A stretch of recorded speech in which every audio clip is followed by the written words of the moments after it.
आज एनआईए की विशेष अदालत ने ऐतिहासिक फैसला दिया है। आज कोर्ट ने फैसला देते हुए ये कहा कि केवल शक के आधार पर किसी को सजा नहीं दी जा सकती। सोचिए जरा, 17 साल के बाद कोर्ट ये कह रही है कि केवल शक के आधार पर किसी को सजा नहीं दी जा सकती। पर्याप्त सबूत नहीं थे साध्वी प्रज्ञा और 7 कुल आरोपियों के खिलाफ। सोचिए जरा, इस मामले में 17 साल तक सुनवाई चलती रही, इन्वेस्टिगेशन होती रही। आरोप क्या लगा कि हिंदू आतंकवाद, भगवा आतंकवाद, सैफरन टेररिज्म, ये नैरेटिव लगातार फ्लोट किया जाता रहा जनता के बीच में कि ये जो 6 नमाजियों की जान गई इस ब्लास्ट में, जिन 6 मुस्लिमों की जान गई, उसके पीछे सैफरन टेररिज्म है। अब इसकी कहानी भी मैं आगे आपको बताऊंगी, लेकिन आज कोर्ट ने कहा कि जिस बाइक में ब्लास्ट हुआ और ये आरोप लगा कि साध्वी प्रज्ञा की ये बाइक है और इस ब्लास्ट की वो कॉन्स्पिरेटर है, वो आरोपी नंबर 1 है। कोर्ट ने ये कहा कि इस बाइक में ब्लास्ट हुआ या नहीं हुआ, इस बात के भी पुख्ता सबूत नहीं है। क्या इस बाइक में बॉम्ब प्लांट किया गया था या आसपास कहीं बॉम्ब प्लांट किया गया था, इस बात के पुख्ता सबूत नहीं है। जहां पर पूरा हंगामा हुआ, जहां पर पत्थर बिखरे हुए थे, वहां से जब फिंगरप्रिंट्स लिए गए तो वो भी कंटैमिनेटेड थे। वो पूरे सटीक हैं, पुख्ता हैं, इस बात की भी पूरी तस्दीक नहीं की जा सकती। इतने इनसफिशिएंट एविडेंस थे। और क्या कहा गया कि सैफरन टेररिज्म है। अब आप देखिए, बाइक साध्वी प्रज्ञा की थी, ये कहा गया, आरोप ये लगाया गया, वो कॉन्स्पिरेटर है, ये कहा गया। देश के अलग अलग स्थानों में बकायदा मीटिंग हुई जिसमें कैसे ये धमाका किया जाएगा, कैसे आरडीएक्स लाया गया, कैसे आरडीएक्स का इस्तेमाल हुआ, कुछ प्रूफ नहीं हो पाया। ये भी कहा गया कि बकायदा एक सीडी तैयार की गई थी रिकॉर्डिंग की, वो सीडी भी नहीं मिली, वो सीडी भी टूटी हुई हालत में मिली। इन्वेस्टिगेटिंग एजेंसीज ये प्रूफ नहीं कर पाई कि ये सीडी किसने बनाई और इस सीडी में क्या है। अच्छा, बाइक की बात आती है। हाँ, साध्वी प्रज्ञा की वो बाइक थी। साध्वी प्रज्ञा ये कहती रही कि ये बाइक मेरी थी, लेकिन ये बाइक मैंने किसी और को दे दी थी। आज कोर्ट ने कहा कि ये बाइक साध्वी प्रज्ञा उसकी मालिक थी, लेकिन उस वक्त जब ये ब्लास्ट हुआ तब इसका पोजीशन किसके पास था ये तक साबित नहीं हो पाया। वो साध्वी प्रज्ञा की पोजीशन में नहीं थी, ये तय है। ये तो साबित हो गया कि उनकी पोजीशन में नहीं थी। तो फिर ब्लास्ट किसने किया? ये सवाल तो बीते 17 सालों से हम भी पूछ रहे हैं। जिन लोगों की जान गई है हम भी पूछ रहे हैं, लेकिन इतने सालों तक जो मानसिक प्रताड़ना इन आरोपियों को झेलनी पड़ी, और सिर्फ इन्हें नहीं, जो इनके नाम पर सैफरन टेररिज्म का तमगा सनातनियों के ऊपर, हिंदुओं पर लगाया गया, सवाल उससे भी जुड़ा हुआ है। बीते 17 सालों से साध्वी प्रज्ञा और आरोपियों पर यह तोहमत लगाई गई कि भगवा आतंकवाद होता है, सैफरन टेररिज्म होता है। लेकिन आज कोर्ट ने यह बता दिया कि धर्म के आधार पर आप आतंकवाद को कैटेगराइज नहीं कर सकते। कोई धर्म आतंकवाद करना नहीं सिखाता है। हिंदू आतंकवाद नहीं होता, सैफरन टेररिज्म नहीं होता, हिंदू आतंकवादी नहीं होता। आप ये कह सकते हैं कि गृह मंत्री अमित शाह ने तो अभी 2 दिन पहले ही पार्लियामेंट में कहा था कि हिंदू आतंकवादी नहीं होता। मैं इन्हीं बातों को दोहरा रही हूँ। हाँ, मैं इसलिए दोहरा रही हूँ क्योंकि आज मालेगांव ब्लास्ट केस में जो कोर्ट का वर्डिक्ट आया है वो ये बताता है कि हिंदू आतंकवादी नहीं होता है।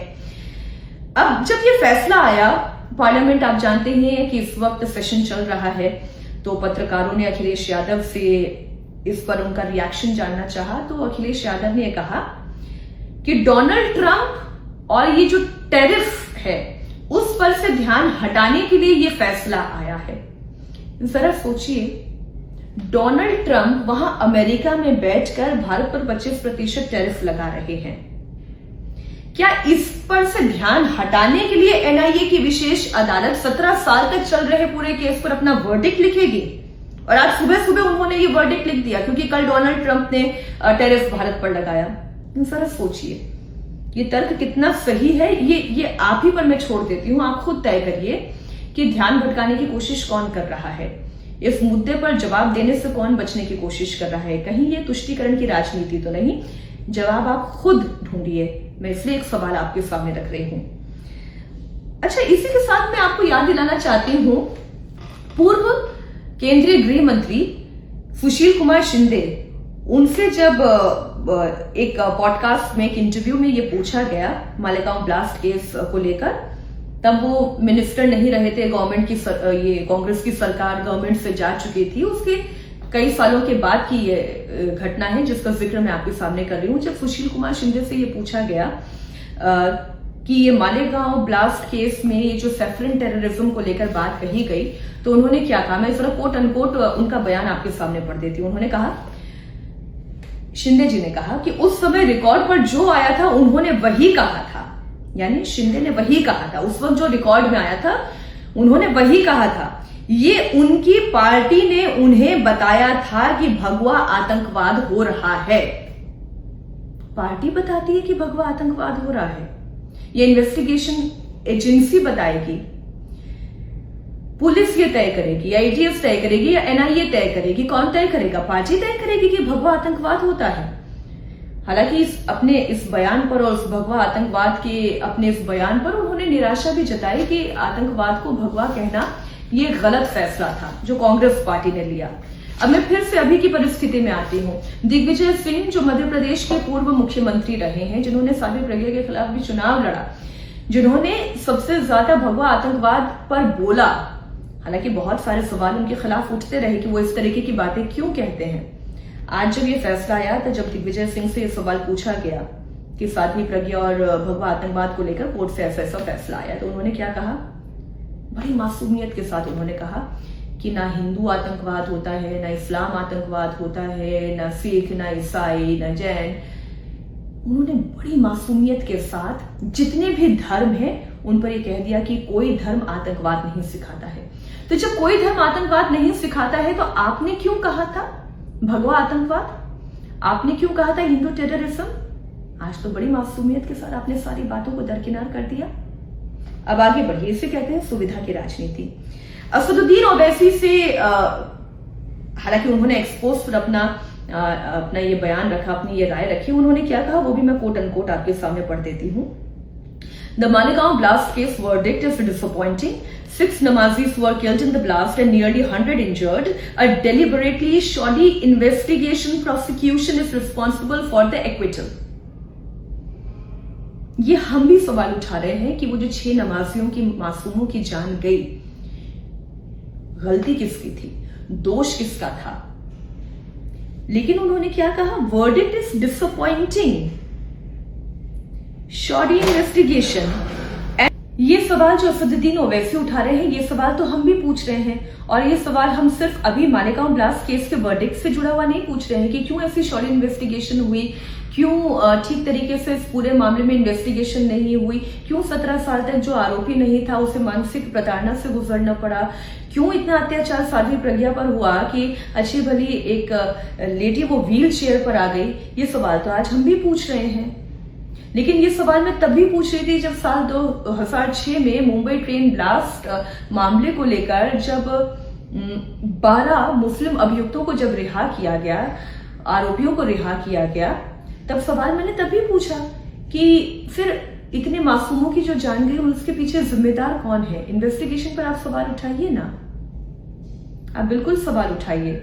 लेकिन आज आपको ये साध्वी प्रज्ञा और 7 जो दोषियों को रिहा कर दिया गया वो बात आपको इतनी बुरी लग रही है। लेकिन जब साल 2006 के मुंबई ट्रेन ब्लास्ट धमाके पर अब से 1-1.5 हफ्ता पहले ही कोर्ट ने फैसला सुनाया था और उन 12 मुस्लिमों को जो कि इस पूरे मामले में आरोपी बनाए गए थे, उन्हें जब रिहा किया गया तब असदुद्दीन ओवैसी ने क्या कहा वो भी मैं आपके सामने पढ़ देती हूँ। मासूम लोगों को जेल भेजा गया, उनकी जिंदगी का महत्वपूर्ण हिस्सा, महत्वपूर्ण साल बर्बाद हो गए। 19 साल उनकी जिंदगी के बर्बाद हो गए। आपको 19 साल उनकी जिंदगी के बर्बाद हो गए, ये तो ठीक लग रहा है, आपका बयान बिल्कुल ठीक है। लेकिन जो 17 साल साध्वी प्रज्ञा समेत उन 7 हिंदुओं के बर्बाद हुए, इसमें आप ये कह रहे हैं कि शॉर्ट इन्वेस्टिगेशन, और क्या बोला उन्होंने, A deliberately shoddy investigation prosecution is responsible for the acquittal। ये 2 पैरामीटर्स क्यों हैं? क्यों ये 2 पैरामीटर्स रखे जाते हैं? चाहे 2006 का मुंबई ट्रेन धमाके से जुड़े हुए आरोपियों की रिहाई हो और उसमें मासूमों को न्याय ना मिलना हो, या फिर आज मालेगांव ब्लास्ट केस से जुड़ा हुआ ये पूरा मामला जिसमें दरअसल जो लोग मारे गए उन्हें तो न्याय नहीं मिला है, लेकिन जिन मासूमों को आरोपी बनाकर इतने सालों तक टॉर्चर किया गया, साध्वी प्रज्ञा बताती हैं कि उन्हें इतना मारा गया, उनके जख्मों पर लिटरली नमक छिड़कने का काम किया गया। आपकी अदालत में जब साध्वी प्रज्ञा आई थी तो उन्होंने अपनी टॉर्चर की पूरी दास्तान रजत जी के सामने रखी थी। तो दो पक्ष नहीं हो सकते, न्याय का तो एक ही सिद्धांत हो सकता है। लेकिन क्योंकि हिंदू आतंकवाद और भगवा टेररिज्म की थ्योरी को फ्लोट करना था, तो ये सवाल तो पूछा जाएगा ना कांग्रेस से कि ये थ्योरी क्यों आई, क्यों बीते 17 सालों से भगवा आतंकवाद की कहानी घड़ी गई, क्यों सैफ्रॉन पहनने वाले लोगों को कटघरे में खड़ा किया जाता रहा कि ये आतंकवादी हैं। आप इस पर सोचिएगा जरूर।